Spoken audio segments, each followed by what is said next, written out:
Right, hello everyone and welcome to our latest ALTA Insights webinar. I'm Jeremy Yohe, ALTA's Vice President of Communications, and today we've got a great presentation lined up to discuss the increasing importance of vulnerability management to help you avoid being a victim of a ransomware attack. Today's speaker is going to address some of the latest ransomware trends and provide some tips that will hopefully help keep your organization safe. Before starting, I do need to touch on all the normal housekeeping items that we always address here at the top of the webinars. All of our presentations are recorded. You'll get a link in an email tomorrow where you can access the recording, and you'll also get a link to get a copy of today's presentation. And you can always access all of ALTA's webinar recordings at alta.org/webinars. If at any time you have a question, submit them in the questions box. We'll hold some time at the end for Q&A. We do need to thank Old Republic Title for sponsoring today's webinar. And before introducing today's speaker, we have a short message from Old Republic.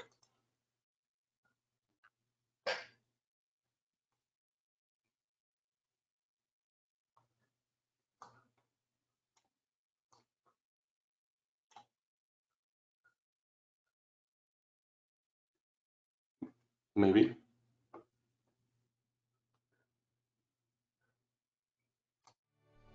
As an agency-driven underwriter, we're dedicated to our agents. During the shifting seas of the title industry, you can count on Old Republic Title to be your anchor. We know the ropes and have weathered the storms. Our success is rooted in our strength and stability, and we want the same for you. When our agents set sail, we provide the compass. We help navigate the choppy waters and batten down the hatches. At Old Republic Title, all hands are on deck to supply our agents with tools to run a tight ship. Making way for your success is our greatest commitment. We are agency driven, today, tomorrow, and throughout your voyage.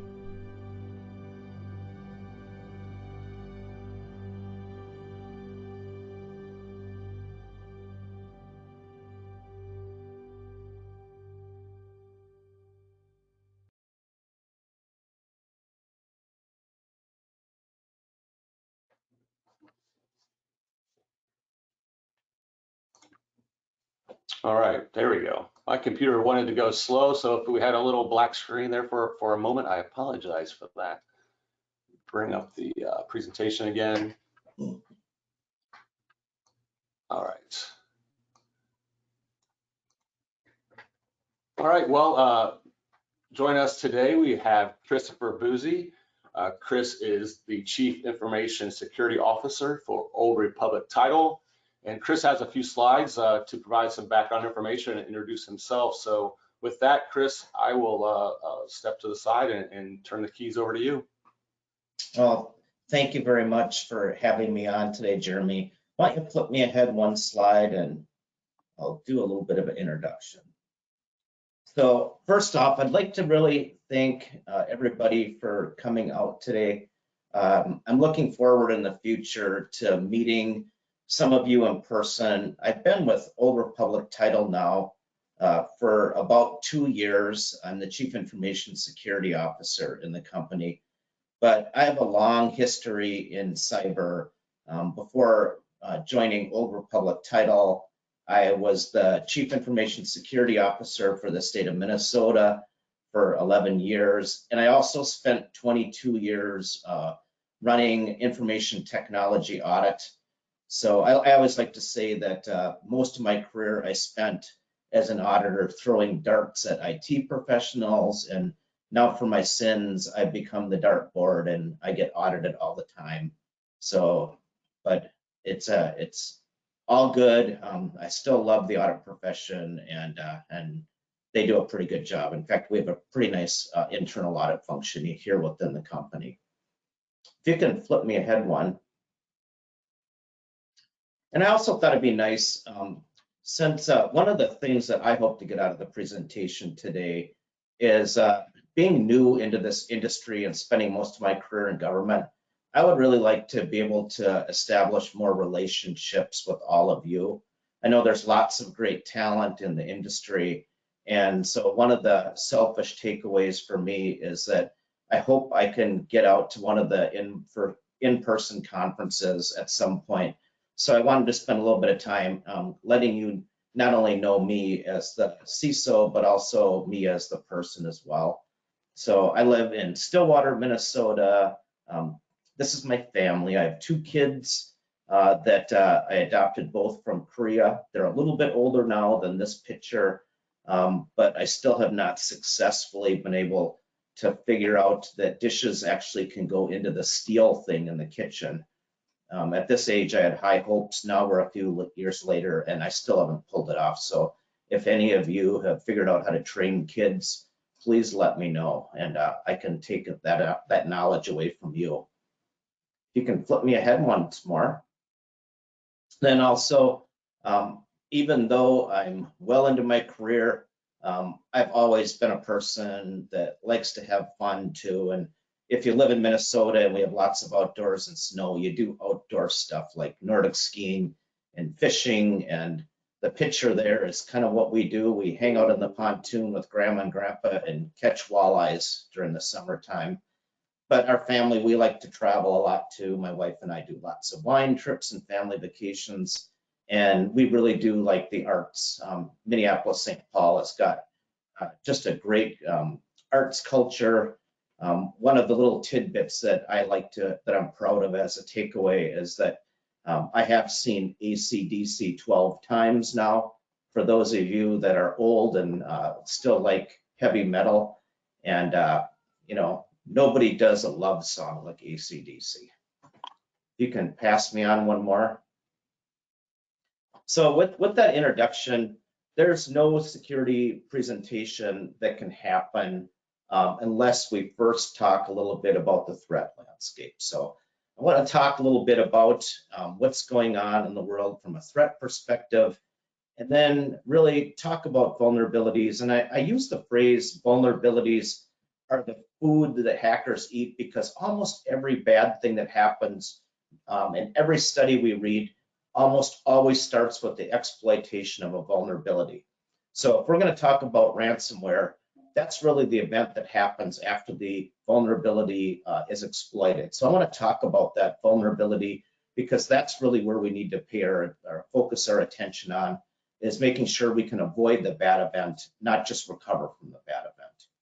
So we'll talk a little bit about the threat landscape. Then I'll also talk about vulnerability management at a very high level. And I tried to leave some time today to do Q&A at the end. So hopefully, as you go through the presentation and you have some good questions for me, there's nothing I love better than trying to be stumped in front of a national audience. So do your best at that.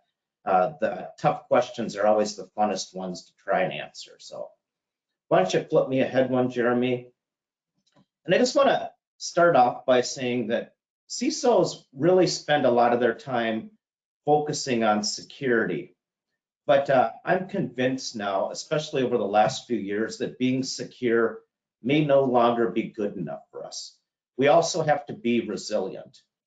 And when I put together my risk assessment for the company this year, I obviously talked about the risks and our controls and everything that else is going on out there. But one of the things I wanted to make really clear to the leaders in our company is that things have changed now, and we're still going to have to prepare for phishing attacks and business email compromise and the flood of vulnerabilities. These are the things we always had going on. But one thing that's really different now is what's going on with the crisis in Ukraine and Russia.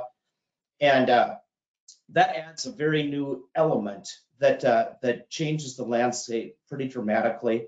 So we're going to need to be more than just secure. We're going to need to be resilient. And the thing that I pointed out is that we have to make sure that we're confident in the efficacy of our data backups, our business continuity plans, and disaster recovery plans, as well as just being secure.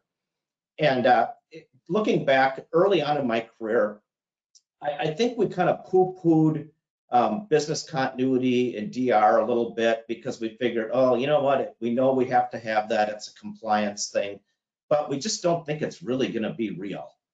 And the thing that's different today is with ransomware in particular, business continuity and DR could very well be real. And when we do our exercises, I think we need to really take it to heart that the things that we're practicing during that exercise, we very well may have to actually use those very procedures, sometime in the upcoming months or years because of what's going on with the threat landscape. And the other thing I thought was interesting that I put on the slide is that where cyber used to be back office, this year I thought was really dramatic in the sense that earlier this spring, we had press briefings in the White House where we have the White House top leaders actually telling businesses that we have credible threats about nation state actors that are going to be looking at attacking private businesses in the United States. It's retaliatory. And that's the first time in my career we've actually had the White House on stage telling us to be ready. So I think we all have to take that to heart. You can flip me ahead one, Jeremy. And I also told the leaders in our company that it's going to be another year like no other. And one of the things that was interesting, the way I put this slide together, is when I started in Old Republic Title in mid-2020, and I did my first kind of threat briefing for company leaders, I told people that things have really changed dramatically, even from my years when I was the state CISO for Minnesota.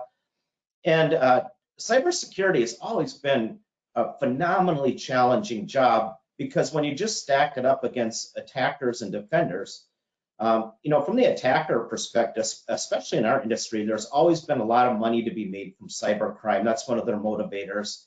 The attackers have lots of time to constantly come up with new attack vectors, and they only need to be right once. One good path into our company is all they really need.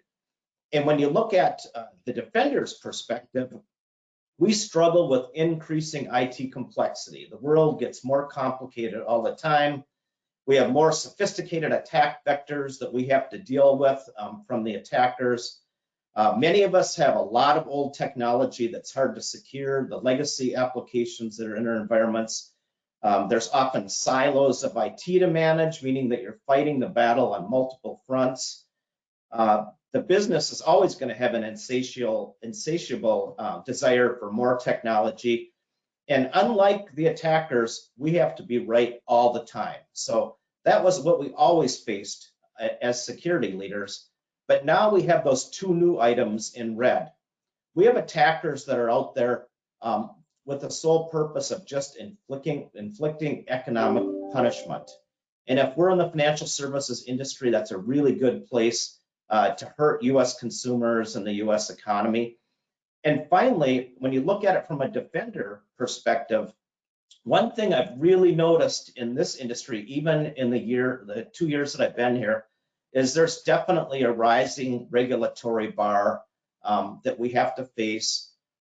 There's been new interpretations of the NYDFS requirements. We now have the SEC that is promulgating new regulations dealing with cyber. So we're taking the whole gamut of attacker and defender actions together, and it's a much tougher landscape.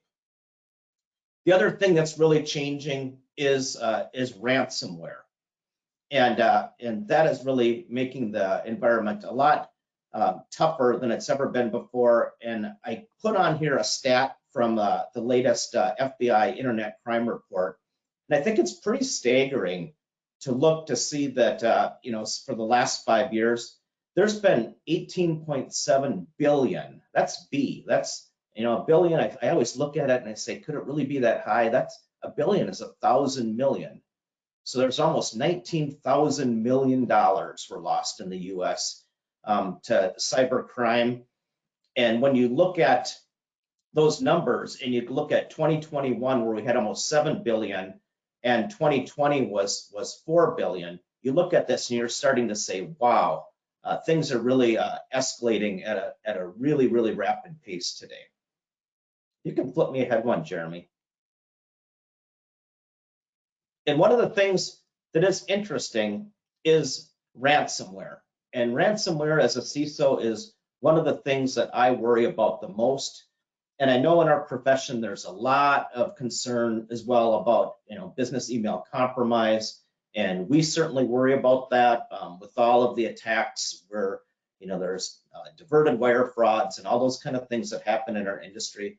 But when you think about it, wire transfer fraud and the business email compromise, those are really transaction by transaction crimes, where we have one bad event to happen, there was a man in the middle. But ransomware is a whole different animal. With ransomware, you actually lose the whole company. So in today's ransomware attacks are different because they don't just encrypt your data, they also exfiltrate your data in most cases as well. And that helps guarantee payment. So you need the ability to recover your data. So that's going to be one problem you have. And if you don't want it disclosed publicly, you have to pay anyway. So they're now double extortion attacks, whereas in the past, there were just attacks where people encrypted your data. And as you can see by the chart from the FBI's Internet Crime Report, the financial services industry is one of the top targets, and that makes sense because the financial services industry has a lot of money to spend.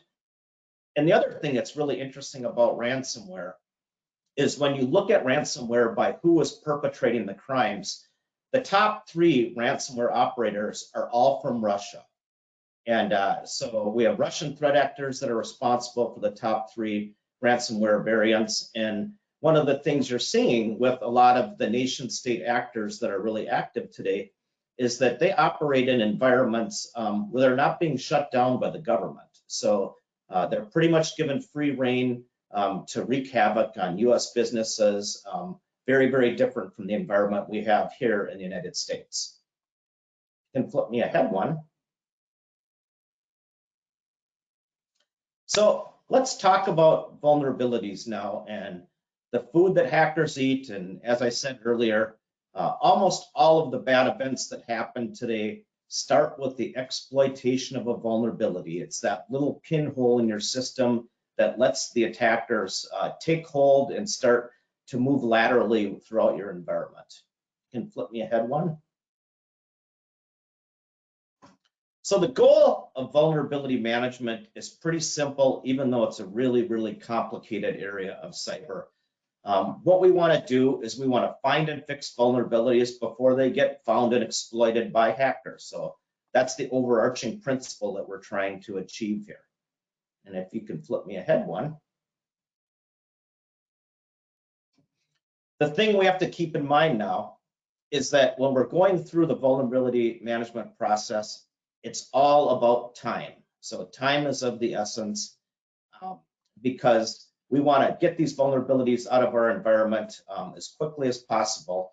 A few stats from the Verizon data breach report that I thought were pretty interesting is that when I started in the profession, one of the biggest threat vectors we had was insiders, but that's no longer the case.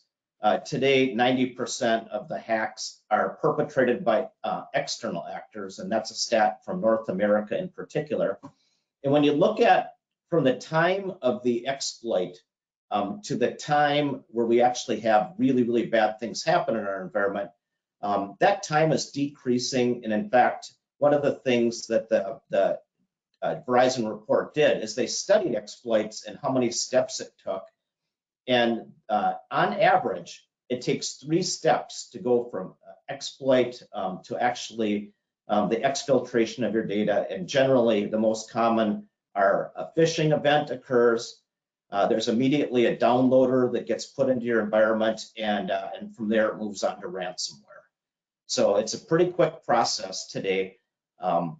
So that's why we want to make sure that when that phish happens, the phishing actors cannot exploit a vulnerability. And then finally, one of the other stats that I thought was really, really interesting is more than half of the time we don't detect the action ourselves. We learn about breaches now by the people who the people who have committed the crimes against us are actually telling us that, hey, we've infiltrated your network. It's time for you to pay. So more than half of the time, we're told about the event from the person who perpetrated the crime. Can you flip me ahead one? So for a vulnerability management program, I'm going to talk a little bit about what a CISO does in a large organization and the building blocks of the program. But as we go through this, I know that there's lots of people on the call today that are from smaller organizations. And I think the thing to keep in mind is that the building blocks are the same in all organizations. The ability to execute differs based on whether you're a small organization or a big organization. But essentially, the things we have to take into consideration are people, processes, and tools. So on the people side, with vulnerability management, we have to have people in our environment that actually find the vulnerabilities, and I'll talk about that coming up down the road here a little bit. And we also have people that fix the vulnerabilities, and generally, you'll find that those groups, there's a separation of duties between them. Generally the security team is responsible for finding vulnerabilities, and IT operations is responsible for fixing them. If you're a very small organization, you might have the same person fulfilling both of those roles. And there's a series of tools that come into play. One of them that you'll often hear are vulnerability scanners. But even with vulnerability scanners, there's a lot of different types of vulnerability scanners that are out there. We have a product that I put on the screen. Tenable is one of the most widely used vulnerability scanners that are out there. That's a network-based vulnerability scanner, but there's also vulnerability scanners that are designed for looking at live running computer applications. We have vulnerability scanners that are specifically used for looking at code of applications. That's used for people that do their own development. We have scanners designed to look at database management systems. And all these tools are really purpose-built to help us find and fix exploitable vulnerabilities. So that's what the tools are all about. And then finally, Chris, quick question. So if a title company has a scanner and you just walk through some of the things it's looking for, what is something that it would find that would then raise your eyebrow to then investigate to a potential ransomware? So I'll give you a couple examples in that space. So if we're running a tool like Tenable, a network vulnerability scanner, it might find something like you have out there one Windows operating system that has not been properly patched, and therefore you're vulnerable to one of the latest Windows vulnerabilities. So that's what the network vulnerability scanners generally find. When you run a computer code scanner, a tool such as Checkmarks, for example, it will look at the source code of applications and it will say, hey, there is something that's going on with this particular code that you've written that causes a vulnerability, and it allows hackers to potentially do a certain kind of attack based on the code that you're running. It may be some open source code that you've downloaded from the internet, for example. And then finally, the scanners that look at web applications, they call them dynamic application scanners in the industry. And those kind of scanners will actually look at your web application and say, you know what, we found a vulnerability in your system, and it allows hackers to break through your application using a special attack method called cross-site scripting. So there's all different kind of tools, but each one is kind of looking for different kinds of vulnerabilities.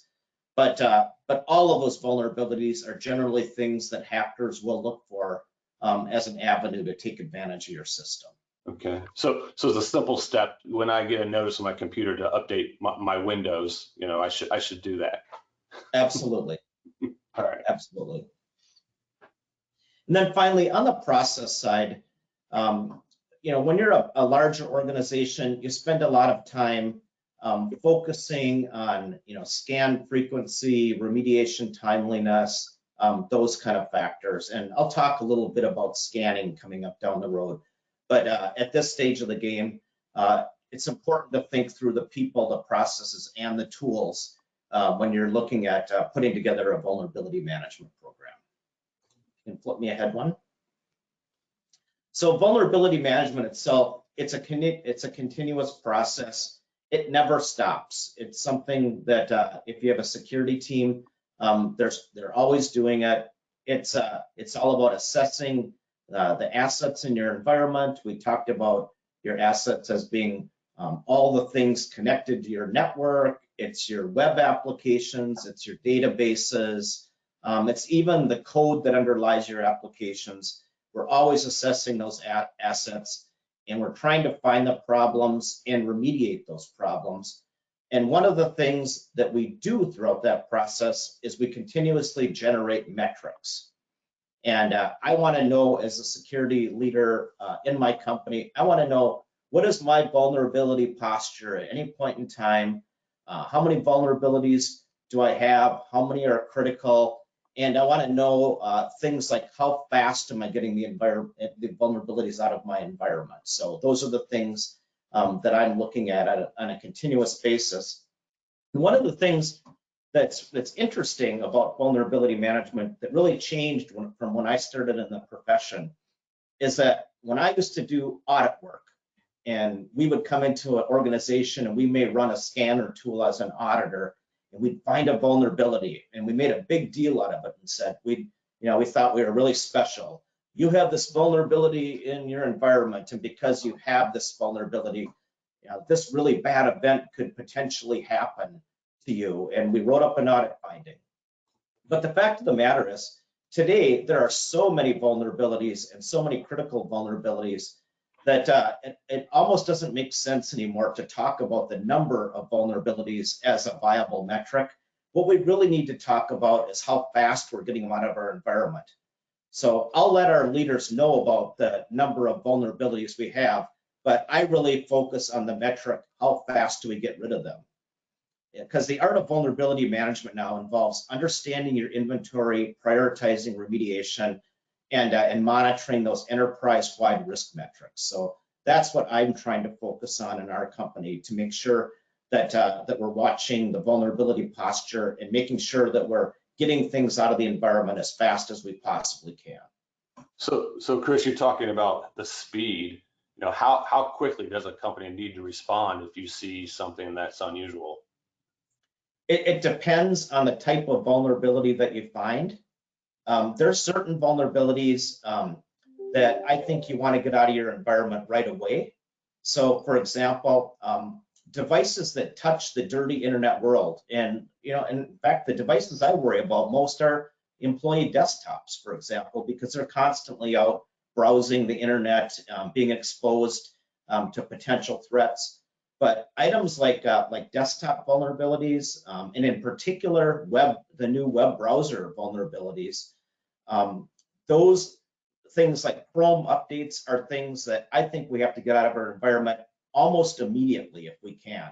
We can't afford to let web browser vulnerabilities hang out there for a week, because what you see today is that it's almost every week you're seeing a new critical vulnerability come out in Chrome. And as soon as they're out, there's already hackers that are exploiting those to take advantage of systems.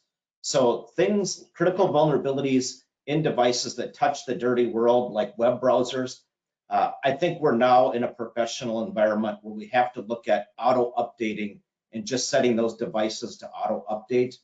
When in the past, CISOs and operational leaders were really afraid to do that, because they were afraid if they auto updated devices, the big applications might break. And I think we almost have to be past those conversations because the risks are so high. If you don't have the auto update, a company's kind of reliant on individual employees though to update their browsers. I mean, I think I have one in Chrome right now that, since last week. And generally, organizations have one of two paths. They either will have an auto update feature enabled now, or they will push the patches out for web software. I don't know if a lot of organizations just rely on employees. If they do, they probably have to look at a different strategy. Yeah. Why don't you flip me ahead one? So what I want to do before we move into the Q&A part is I want to talk about just some tips for the masses that maybe maybe aren't real familiar with vulnerability management. But one of the things that I would say is probably the most important tip to start with is we have to actively manage our entire IT footprint, because there's no software that's immune from exploitable vulnerabilities. We can find vulnerabilities in our workstations, our file servers, network equipment, productivity software like Adobe, our websites, all of our business applications. Everything that has computer code will have vulnerabilities in that code. So we have to think holistically about our whole IT environment, because that is all part of the vulnerability posture. And we need to patch frequently. And as I mentioned earlier, consider using auto update features in software, especially web browsers, where we'll see in our environment, when we talk about the changes in vulnerability numbers, what you'll find is that the number of employees you have in your company, if you have 10,000 employees and they all have desktops, when that new Chrome critical vulnerability comes out, you suddenly have 10,000 critical vulnerabilities that just entered your environment.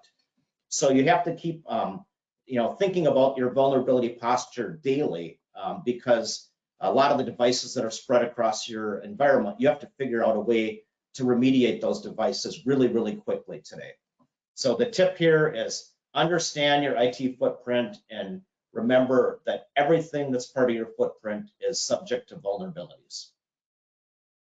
You can flip me ahead once. And the next tip I have is scan if you can. And I say if you can because those of us that are in organizations that have formal security programs and a lot of staff, what you'll find is we're going to fall within that orange graphic. We'll have commercial vulnerability scanners. CISOs today will be running network-based vulnerability scanners. They'll be running code scanners, dynamic scanners that look at web application. So we have a lot of tools in our environment that are continuously running and continuously assessing the environment for vulnerabilities.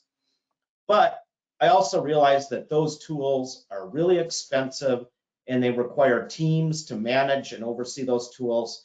And if you can't operate in that environment, then there are some free and open source assessment tools that are out there as well. And I would recommend if you're in the small organization category and you want to be able to do some vulnerability scanning in your environment, just go out and do a Google search on open source vulnerability scanners. And there are some really, really good tools that are out there. The only challenge is they are a little bit technical and you have to be careful with what you're doing. But there are options out there that are available for people that don't have big formal security teams to actually run some tools to look for vulnerabilities in your environment.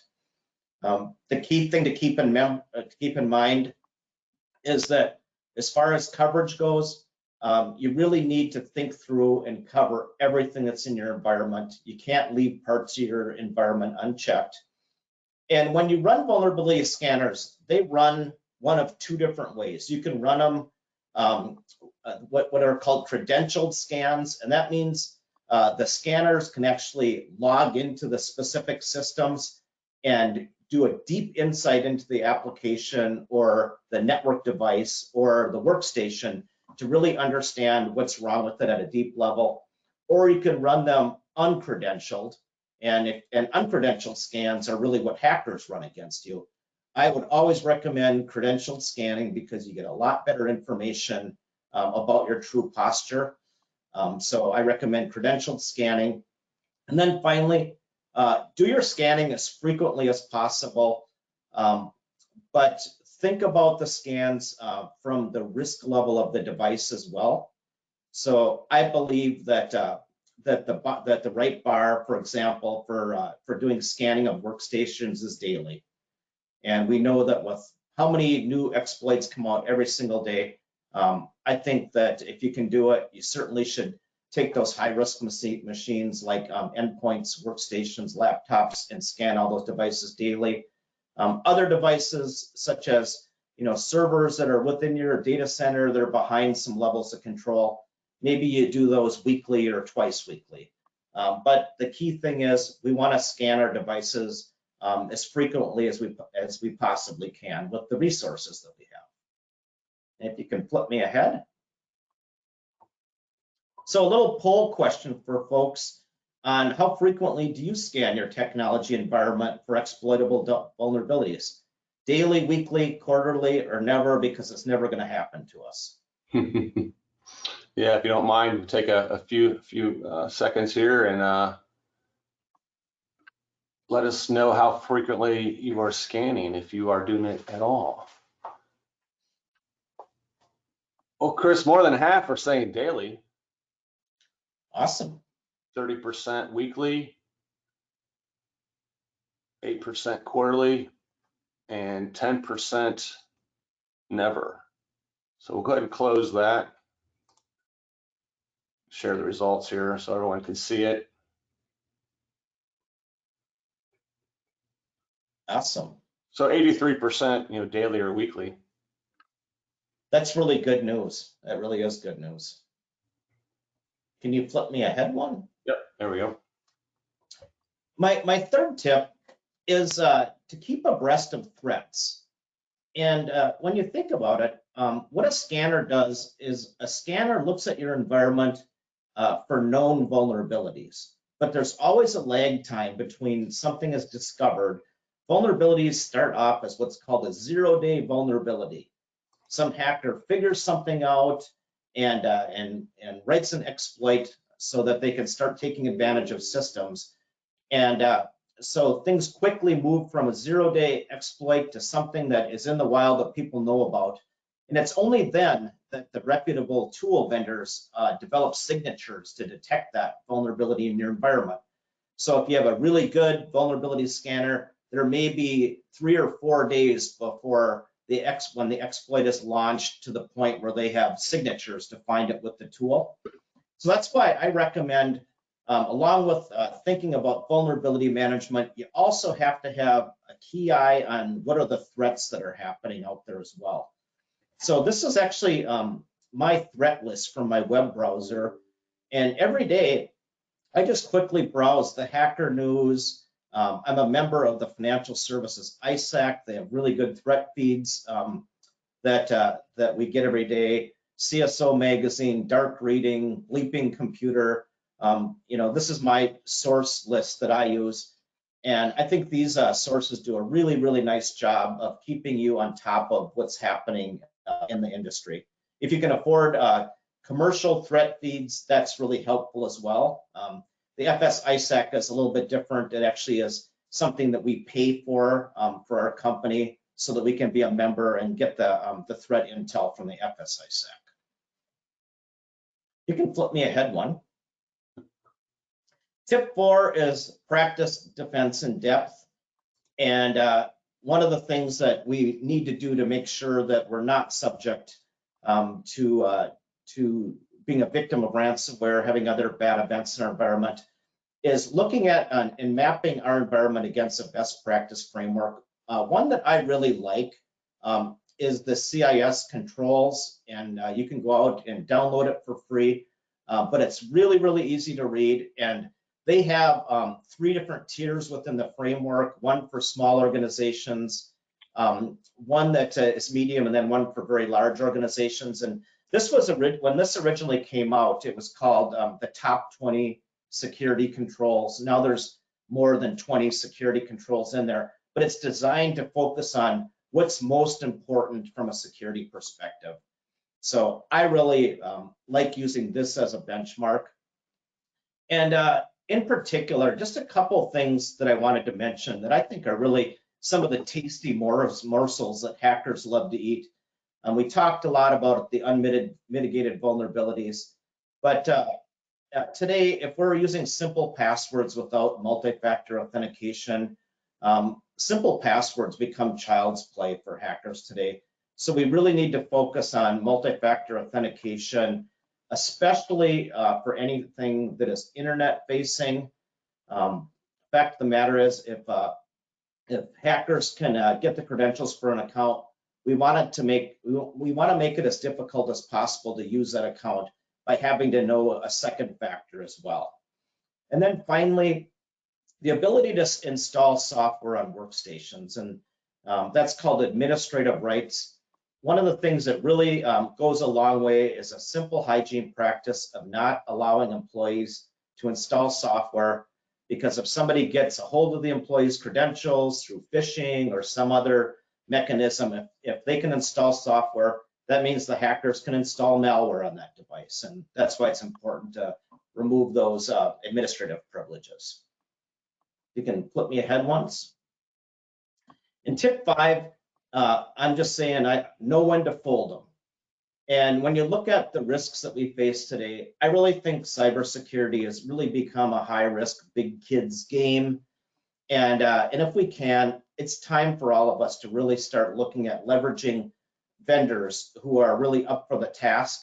And even big organizations today are looking at using vendors that are incredibly skilled at their craft. So, I mean, I'm a big fan of Microsoft's email and messaging service, M365, because Microsoft has phenomenal redundancy, they have controls in their environment, but there's a lot of other parts of the technology stack that you can really get help with as well.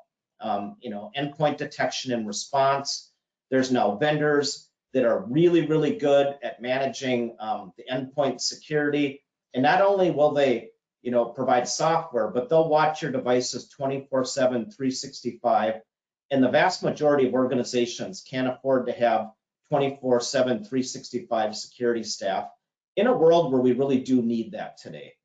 Security monitoring is available from a lot of vendors. And then there's even continuous vulnerability scanning. If you're not in a position to run continuous vulnerability scans, there's companies that will help you out in that space. But I love this picture.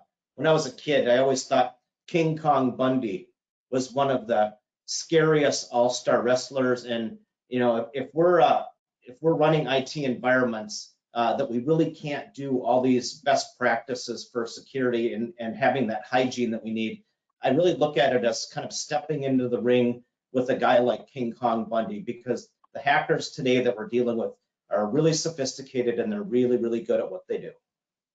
You can flip me ahead one. And then my final tip before we do Q&A is just prepare for rough seas, especially with ransomware. It's one of the biggest risks that we will face, and really for companies, your survival is going to be predicated on having robust plans to deal with things like ransomware. So it's really important now to have air-gapped backups of all of your systems and data. And the concept there is that if you are infiltrated with ransomware, your backups could be infiltrated as well and be encrypted. We want to have something that's completely decoupled from our network so that we have something to go to if things get really, really bad. And we want to make sure we practice those DR procedures with rigor that we've never used in the past. And circling back to what I told our company leaders in my risk assessment this year is that in our high risk environment today, it's just no longer good enough to be secure. We also need to be resilient. We have to be prepared for that bad event as if it really could happen. And being from Minnesota this weekend, my family and I were going up to Lake Superior to stay in a town called Duluth. And this is a picture of the Edmund Fitzgerald. And people didn't think giant ships like the Fitzgerald could go down, but it did. And and lots of people died on that ship. And it's just a stern reminder to all of us that that there's really something to be said about preparation. And if you can flip me ahead to my last slide. Before we go into Q&A, I really would like to thank people for giving me an opportunity to talk about vulnerability management, even at a really high level like this. And I'm looking forward to our journey together. And as I'm new into this, this profession, I'm looking forward to meeting lots of you in person at some upcoming events and developing a peer group in this industry. That was my my secret plan here with the presentation to get today is just to make some friends along with sharing some information that I know. So I'm looking forward to some really, really hard questions. Well, Chris, hopefully you and many of the people on the webinar today can join us at Alta One in San Diego in October. So possibly. We will hold some time for Q&A now. So if you have any questions for Chris, pop them in the questions box and we'll pitch them to him. Chris, a couple of questions on how the ransomware is delivered and how it's implemented. Is it, you mentioned clicking links. So is it clicking a link and it takes you to a malicious website and then it's downloaded, or is it, you know, where it's a PDF's attached and you open the PDF? The ransomware is delivered a lot of different ways by a lot of different operators. So when you look at the top 3 Russian actors, the vast majority of ransomware delivery comes in through email and messaging. And it may be through malicious attachments that are coming into an environment. They may be through clicking on links. But in all cases, when those links are clicked on or attachments are opened, those programs that essentially run in your environment are really looking to exploit vulnerabilities in most cases to get credentials into your system, to install software, and to move laterally to a point where they can actually inflict damage and basically take control of the keys to your kingdom. So once that ransomware is in your system, is it executed right away, or can the criminal set a timer on it so it can be activated at a certain time or date? They can do most, but what I've seen in practice is the ransomware operators, when they encrypt your data, they will generally try to do it at a time when it will be least detectable by organizations. But the encryption process actually goes pretty quickly today. So, remember, it's not only encryption, it's exfiltration of data as well that happens today in most cases. All right, a couple questions coming in about the vulnerability and scanners. How should we verify the vulnerability of our cloud-based solution provider? Is there a way to do that? Can you request a scorecard from that provider? Well, it depends. So when we look at cloud-based providers, generally, if you have a software as a service vendor, take let's say you run Workforce for your HR, you're not going to be able to run scanners against the Workforce environment. So it's just something you can't do because they protect the environment from external scans. But one thing you can do is you can look at their reports that they put together for customers. If they have a SOC 2 report, for example, you can validate that there are vulnerability management controls in place and that an independent auditor has verified that they're in fact working. So that's one thing you can do. In environments, cloud environments that we manage, so a lot of companies that are now hosting some of their equipment in the cloud and have like Azure environments or AWS environments, there are scanners that can be run in those environments that you can buy directly from AWS or from Microsoft, or you can bring your own scanners into those environments as well. So there are tools to scan the environments that we manage directly. And for those software as a service environments, we need to rely on validating that the vendors that we choose are actually following best practices, hopefully getting independent assurance such as with SOC 2 reports. Okay. On the slide that was talking about the scanners, there were the two type, one the open source, one low cost, and then on the other end the commercial vulnerability scanners. Can you share like some of the top 2 or 3 that are out there? Sure. When you look at commercial vulnerability scanners, if you go out, I mean, there's lots of literature published on this, but when you look at the commercial scanners, the big vendor names are, I've used Tenable a lot during my career. There's also a company called Rapid7 that is excellent, Qualys. So there's quite a few big players in the commercial space. Vendors like Qualys are nice because, and actually Tenable now has a cloud-based version too, so you don't even have to run the infrastructure and install software. You can just use it from their cloud environment. So those are some of the big products.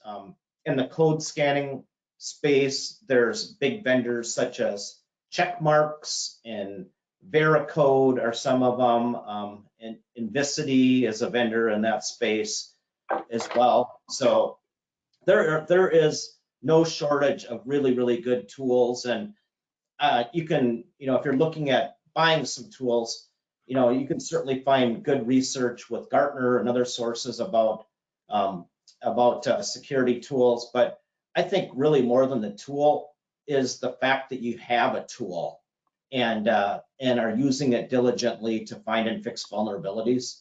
That's more important than everything, because when you start buying top tier tools, it is a little bit of Ford versus Chevy. So can you talk a little bit more on how that process works? Is each individual employee's computer scanned? Yes. Okay. So if you're doing daily vulnerability scanning of the workstations, yes, every machine would be scanned at least daily. It happens in the background. Most of the tools that I've used are super lightweight, and the employees don't even know what's happening in the background. And the results are fed up to a giant database, and then that's where the metrics are generated, and the security team learns about anything that may be in that particular machine that needs to be remediated. Okay. And since a lot of us these days are doing work with our smartphones, does that scan also touch smartphones as well? At this point, I haven't seen a lot of good tools that operate in the smartphone space. And there's vendors that are getting there now, but it's certainly not as developed as you see on with workstations and servers and network gear. But it will be getting there. In fact, one of the big endpoint defense vendors now has software that will run on all of those devices, and they're kind of moving down that road into the vulnerability management space. So it's not as developed, but we're going to be getting there. A thing that's a little bit different about mobile devices is generally, if they're set up properly, executable code can't be downloaded and run on those devices unless those devices are what are called jailbroken devices, where they've been tampered with, the security model's been tampered with. But as we know, the best laid controls, people eventually figure out ways through the door as well. Okay, kind of a follow-up question in the use of smartphones, cell phones. Question is, do you recommend a VPN for cell phones, and if so, are any recommendations? When you say recommend a VPN for cell phones, I mean, generally cell phones run on a cellular network. Mm-hmm. So I mean, the concept of VPN isn't really applicable. If you're using your VPN or your cell phone to connect into a corporate environment, you certainly can use a VPN for that purpose, and organizations do. I know we do. So our same VPN that we use for workstations and servers. We also use that same VPN for mobile devices as well, if they want to connect into the corporate environment. So most of the big VPN providers, will have a client that will operate in a mobile world. We do as well. This is a follow-up question that was asked about getting reports or information about third-party providers and their scanning results. And this question was, is it possible to get the results from, the title production software providers?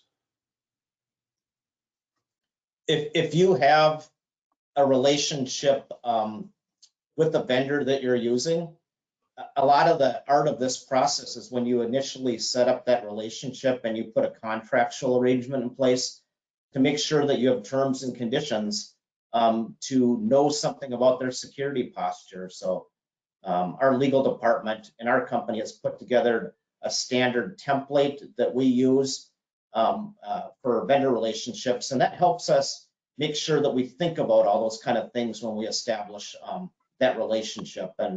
But one of the things you want to be able to do is you want to make sure that that if you're going to be putting your eggs in the basket of a vendor, that you can actually trust them, because we know that that third-party vendors are one of the avenues today that are leading to problems within organizations. We saw that with SolarWinds, for example, and other vendors as well. So you want to be able to know about your vendors, and contractually is one of the ways to do it. You mentioned trust. Are there any, web browser search engines in your mind that are better protecting against fraudsters than others? No. No. No. It goes back to understanding your footprint and knowing that every single device needs to be actively managed. We need to search for vulnerabilities.